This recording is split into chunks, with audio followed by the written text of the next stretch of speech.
ఇప్పుడు మనం క్రీస్తు స్వభావం చూపించడానికి పోరాడాలి. ఈరోజు ఉపవాస ప్రార్థనలు ఏమని ప్రార్థన చేస్తారు? ప్రభువా, అది నేను ధరించుకోవాలయ్యా, అది నాలో లోపమయ్యా.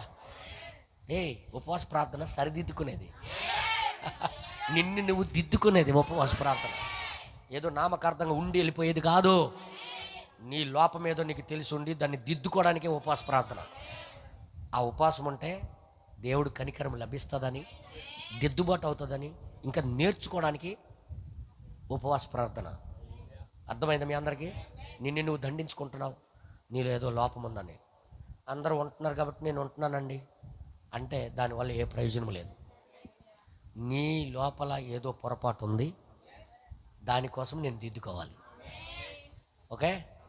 ఒకవేళ అవతల వాళ్ళు కూడా బాగోలేదు, వాళ్ళ కోసమే నువ్వు ఉండాలి. అర్థమవుతుంది మీ అందరికీ? ఆ విధముగా ఈ వర్తమానం మనం ముందుకు కొనసాగించాలి, దానికోసం పోరాడాలి. హల్లెలూయా.